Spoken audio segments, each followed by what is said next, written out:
तो hello dear students, welcome back to this session of ICT virtual classroom. ICT virtual classroom के इस session में आप सभी का एक बार फिर से स्वागत है। आज की क्लास में बात करने जा रहे हैं क्लास 12 फिजिक्स सब्जेक्ट के ऊपर, कक्षा 12 विषय भौतिक विज्ञान के ऊपर। मैं उम्मीद करता हूं आप सबके सब फिट फाइन हेल्दी होंगे और बिल्कुल रेडी होंगे क्लास के लिए। आज की क्लास में बात करेंगे अपने जो प्रीवियस टॉपिक्स हम देख रहे थे, क्वांटाइजेशन ऑफ चार्ज या फिर कंजर्वेशन ऑफ चार्ज, उस पर मैंने आपको कुछ क्वेश्चन दिए थे करने के लिए। आज की क्लास में हम उन क्वेश्चन को सॉल्व करेंगे और आगे की कुछ बातों को भी सीखेंगे। आज हम एक very important topic Coulomb's law के ऊपर बात करने जा रहे हैं। अपना पूरा ध्यान जो है सामने स्क्रीन पर बनाकर रखना। जो भी चीजें बताई जाती हैं उन्हें नोट डाउन करेंगे और घर से एक बार रिवाइज भी जरूर करेंगे। चलते हैं स्मार्ट बोर्ड की स्क्रीन पर। चलिए डियर स्टूडेंट्स, तो हमने प्रीवियस क्लास में आपसे एक टॉपिक, आपको एक क्वेश्चन दिया होगा, है ना, और मुझे उम्मीद है आपने वो क्वेश्चन जो है सॉल्व किया होगा। ठीक है, जिसमें हमने बात करी थी कि आपको क्वांटाइजेशन ऑफ चार्ज निकालना है। तो एग्जैक्टली क्वेश्चन तो मुझे याद नहीं है डियर स्टूडेंट्स, अगर आप लोग बताना चाहें तो आप बता सकते हैं, बट मैं आपको उसी के सिमिलर एक क्वेश्चन दिखा देता हूं। देखिए क्वेश्चन कुछ इस प्रकार से है। क्वेश्चन कुछ इस प्रकार से है, क्या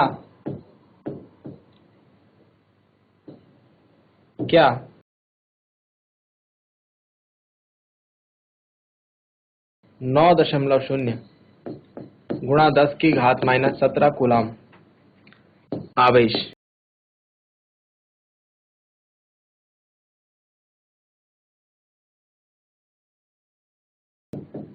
संभव है? क्या इतना आवेश संभव है? किसी वस्तु के ऊपर इतना आवेश हो सकता है? बताइए। ये क्वेश्चन पूछा गया है हमसे और इस क्वेश्चन में हमको लगाना है, क्या लगाना है? Quantization of charge. चार्ज की, आवेश की क्वांटम प्रकृति को हमको यहाँ पर यूज करके इस क्वेश्चन का आंसर देना है। देखिए, अगर समझने की कोशिश करें तो हमें जो आवेश दिया गया है, आवेश की मात्रा, अमाउंट ऑफ चार्ज Q, हम इसे कैपिटल Q से डिनोट कर रहे थे, 9.0 इंटू 10⁻⁻17 कूलम्ब। ठीक है डियर स्टूडेंट्स, हमसे पूछा जा रहा है कि क्या ये मात्रा संभव है। तो हम जानते हैं फंडामेंटल जो चार्ज है वो तो इतना होना चाहिए। फंडामेंटल जो आवेश होता है, मूल जो आवेश होता है वो इतना होता है। अगर ये इसी के गुणज में है, अगर ये इसी के पूर्णांक गुणज में है तो ये संभव है, अदरवाइज नहीं है। मतलब n की वैल्यू निकालेंगे यहाँ पर। अगर n का मान एक पूर्णांक संख्या हमको प्राप्त होती है, इंटीग्रल वैल्यू हमको मिलती है, तो हमारा आंसर होगा हाँ, और अगर ऐसा नहीं होता है तो हमारा आंसर होगा ना। ठीक है, तो चलिए लिखेंगे, सिंस वी नो दैट, क्योंकि हम जानते हैं, क्या जानते हैं हम? किसी वस्तु पर उपस्थित आवेश Q is equal to NE होता है। इसका मतलब ये है N बराबर हो जाएगा Q बटा E। यदि मैं Q की वैल्यू यहाँ पर रखूं तो आ जाएगा 9.0 इंटू 10⁻⁻17 अपॉन 1.6 इंटू 10⁻⁻19 कूलम्ब। चलिए, तो ये 16 और ये 90 हो जाएगा। इसे सॉल्व करेंगे। सॉल्व करने के लिए आप जानते हैं हम थोड़ा सा इसमें अर्थमेटिक का यूज करेंगे, है ना। कैलकुलेशन का पार्ट बच्चों आपको खूब प्रैक्टिस करनी है ताकि कैलकुलेशन आपकी सही रहे। इंटू 10⁻⁻17 है और ये नीचे से 10⁻⁻ ऊपर जाकर के 19 ऊपर जाकर के प्लस का 19 हो जाएगा। ये बात हम जानते हैं। 16 5 जा 80 होता है, तो ये 16 5 जा 80, 10 बचेगा 0.0, 16 6 जा 96, समथिंग कुछ ऐसे आ रहा है। तो n की वैल्यू आ रही है 5.6,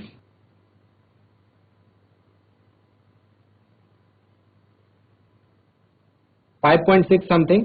ठीक है, 5.625 इंटू 10 की पावर हो गया, 10 की पावर देखो -17 और प्लस 19 हो जाएगा, है ना। ये बात हम जानते हैं कि जब बेस सेम होता है तो पावर्स ऐड हो जाती है। जब बेस सेम होता है तो पावर्स ऐड हो जाती है। तो -17 प्लस 19 करेंगे तो कितना आएगा? ये आएगा 10 की पावर 2, क्योंकि 19 में से 17 गए तो 2 बचते हैं, और 10 की पावर 2 मतलब n इज इक्वल टू आ जाएगा 562.5। ये आ रही है हमारी n की वैल्यू भाई। ये स्टूडेंट्स, हमारे पास n की जो वैल्यू आ रही है वो कुछ इस प्रकार की आ रही है। अब आप मुझे एक बात बताइए क्या ये एक पूर्णांक संख्या है? क्या ये एक पूर्णांक संख्या है? नहीं। तो अगर ये पूर्णांक संख्या नहीं है तो आप यहां पर लिखेंगे पूर्णांक नहीं है।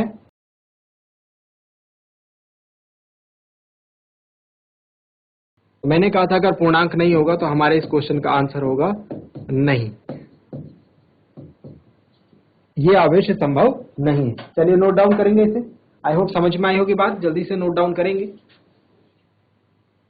जल्दी से नोट डाउन करें, समझते हुए नोट डाउन करें, और यदि कुछ समझ नहीं आता है तो आप पूछ सकते हैं।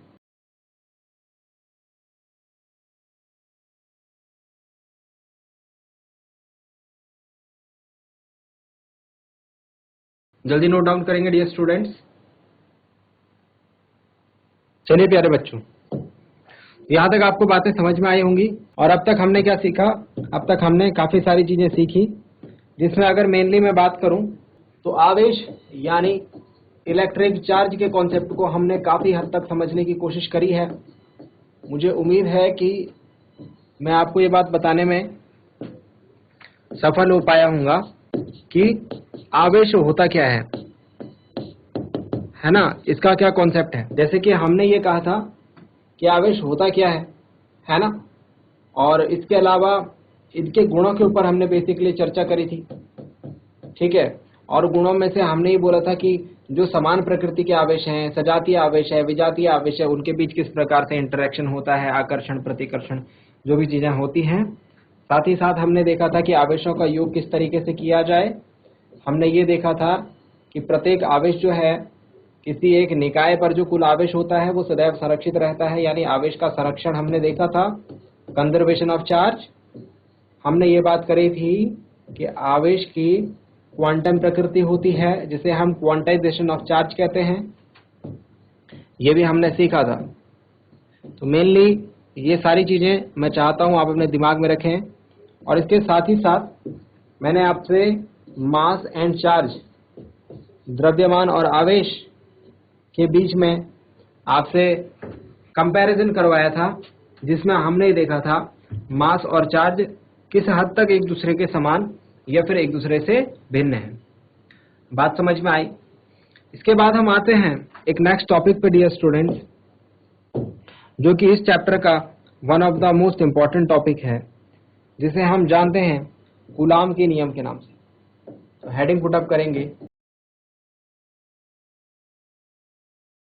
कूलाम का नियम, कूलाम्स लॉ।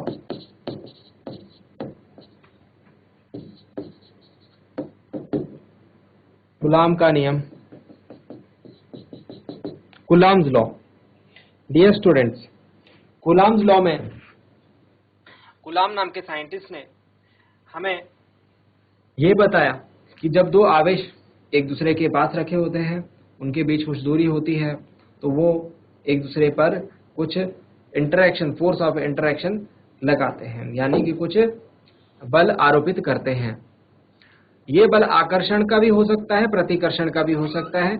इस बात पर डिपेंड करेगा कि दोनों आवेशों की प्रकृति क्या है। यदि दोनों आवेश सजातीय प्रकृति के हैं, यानी कि दोनों एक ही माइनस माइनस या फिर प्लस प्लस है, तो उनके बीच प्रतिकर्षण का बल होगा, यानी कि रिपल्शन, फोर्स ऑफ रिपल्शन काम करेगा।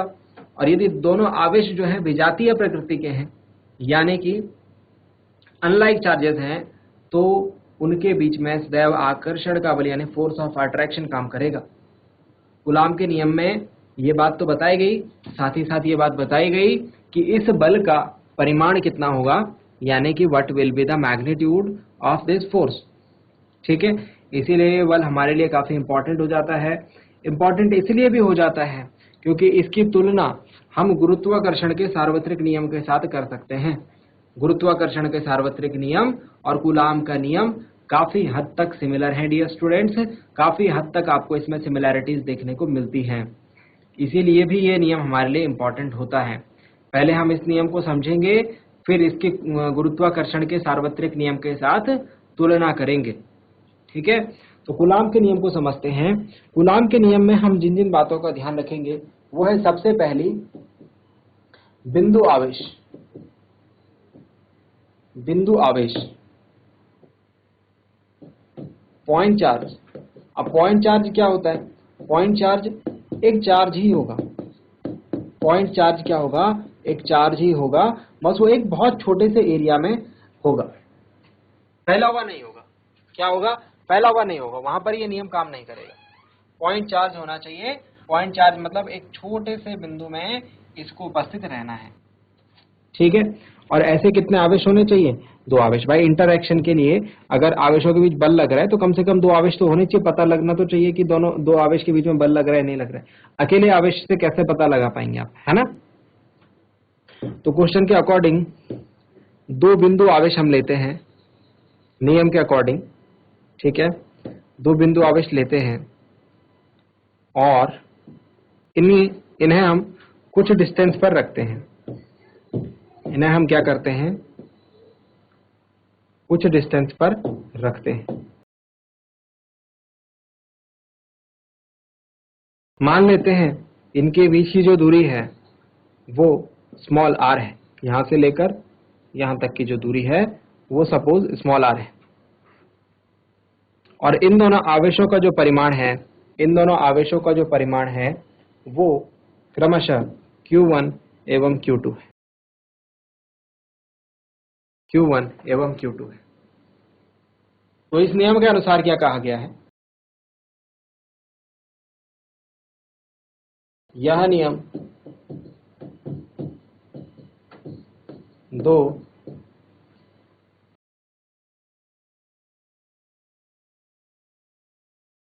बिंदु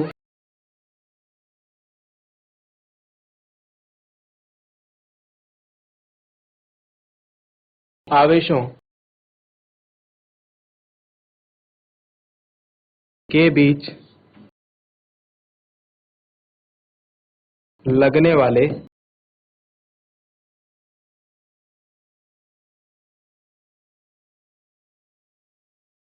स्थिर वैद्युत बल, यानी कि दो आवेशों के बीच में कौन सा बल काम करता है? इलेक्ट्रोस्टैटिक फोर्स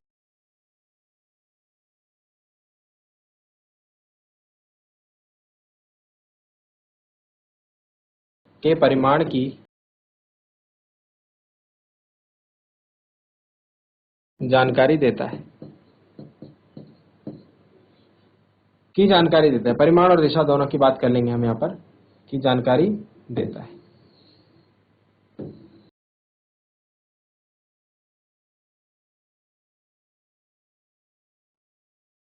क्या बात की गई इस नियम में? इस नियमानुसार, according to this law. According to this law यहां पर दो बातें बोली गई हैं। इन दोनों बातों को पहले वर्ड्स में लिखूंगा मैं आपके सामने और फिर इनको एक्सप्लेन करेंगे हम मैथ्स की फॉर्म में। सबसे पहली बात, इस नियमानुसार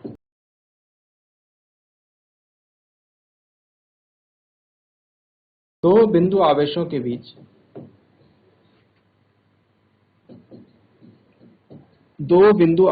बीच कार्य करने वाला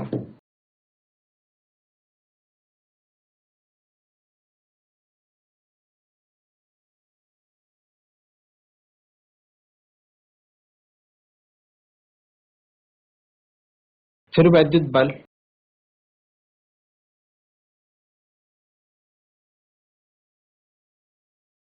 नंबर वन पॉइंट है, दोनों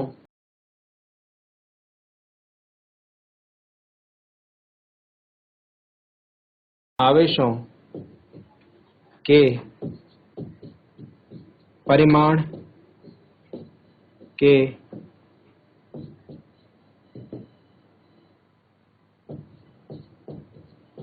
गुणनफल के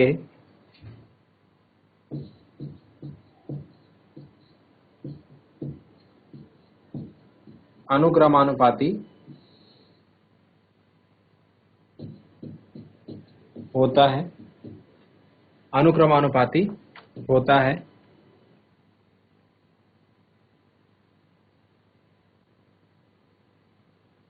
नंबर टू, एवं उनके बीच की दूरी के वर्ग के व्युत्क्रमानुपाती होता है।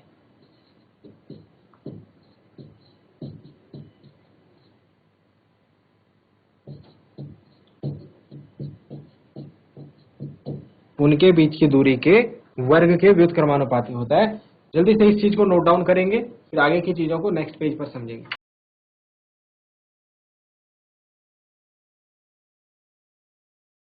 दो बिंदु आवेशों के बीच लगने वाला स्थिर वैद्युत बल दोनों आवेशों के परिमाण के गुणनफल के अनुक्रमानुपाती होता है, यानी कि डायरेक्टली प्रोपोर्शनल होता है, और उनके बीच की दूरी के वर्ग के व्युत्क्रमानुपाती होता है।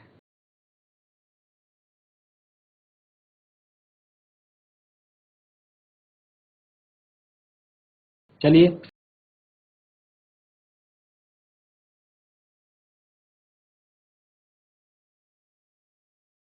इसको हम मैथ्स के फॉर्म में कैसे लिख सकते हैं, इस नियम को देखते हैं। यदि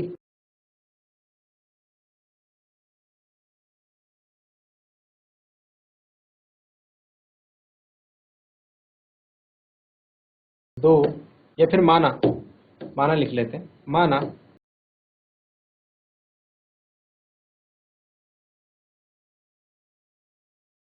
दो बिंदु आवेश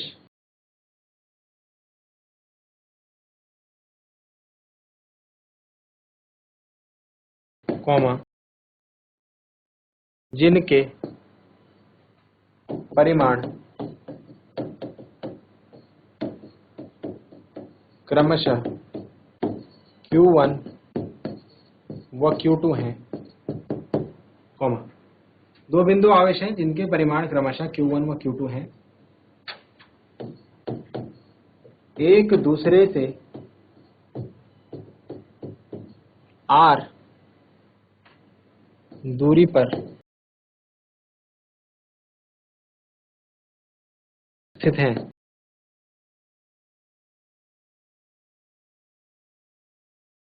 यदि इनके मध्य कार्यरत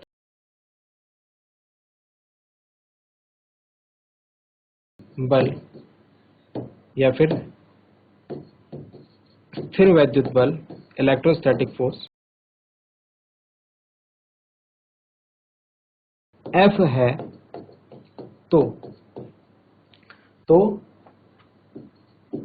कूलाम के नियम से, कूलाम का नियम क्या कहता है, अभी अभी हमने पढ़ा, दो बातें बोली। पहली बात ये बोली कि जो F है वो क्या होगा, अनुक्रमानुपाती होगा। अनुक्रमानुपाती मतलब डायरेक्टली प्रोपोर्शनल, दोनों आवेशों के परिमाण के गुणनफल के, दोनों आवेशों के परिमाण के गुणनफल के अनुक्रमानुपाती होगा। मतलब परिमाण क्या है दोनों आवेशों का, Q1 है Q2 है, तो Q1 और Q2 का गुणनफल क्या हो गया, Q1 Q2। तो पहली बात क्या बोली कि इनके बीच कार्यरत जो स्थिर वैद्युत बल है वो आवेश Q1 Q2 के परिमाण के गुणनफल के अनुक्रमानुपाती है, मतलब F is directly proportional to Q1 Q2। और दूसरी बात क्या बोली, इन दोनों के बीच की दूरी के वर्ग के व्युत्क्रमानुपाती है। इन दोनों के बीच की दूरी है R और उसका वर्ग हो गया R²। इसके व्युत्क्रमानुपाती, व्युत्क्रमानुपाती को हम कैसे लिखते हैं, ऐसे लिखते हैं। बात समझ में आ गई। ये दो बातें बताई किसमें, कूलाम्स लॉ में।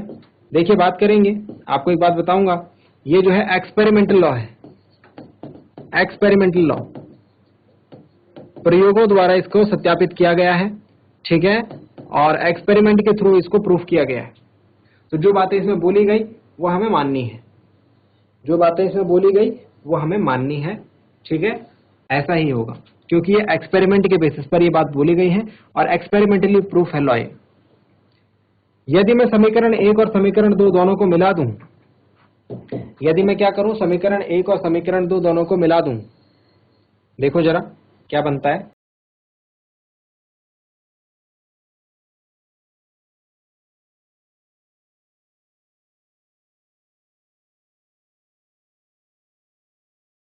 एक व दो से क्या मैं लिख सकता हूं F अनुक्रमानुपाती Q1 Q2 बटे R स्क्वायर? यस। और क्या मैं लिख सकता हूं जब अनुक्रमानुपाती का चिन्ह हटाएंगे तो एक नियतांक आ जाएगा जिसे हम K यहां पर लिख रहे हैं। समझिए इस बात को। जहां K क्या है, जो मैंने K लिखा है इसका क्या मतलब है? जहां K अनुक्रमानुपाती नियतांक है। इतनी बातें नोट डाउन करें। जहां K अनुक्रमानुपाती नियतांक है, प्रोपोर्शनैलिटी कांस्टेंट है, न्यूटन। यहां पर मात्रक भी लिखेंगे इसका, न्यूटन। चलिए इतनी चीज नोट डाउन करें।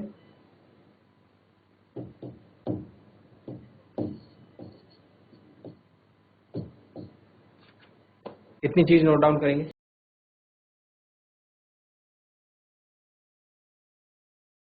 सो डियर स्टूडेंट्स, उम्मीद करता हूँ आज की क्लास में जो बातें आपको बताई गई वो समझ में आई होंगी, आपको इंटरेस्टिंग लगे होंगे, साथ ही साथ आपने नोट डाउन भी किया होगा। ये भी उम्मीद करता हूँ घर से आप इन चीज़ों को एक बार रिवाइज करके जरूर लाएंगे। मिलते हैं अगली क्लास में ऐसे ही किसी इंपॉर्टेंट और इंटरेस्टिंग टॉपिक के साथ। क्लास से जुड़ने के लिए आप सभी का बहुत बहुत धन्यवाद। Thank you very much and have a nice day.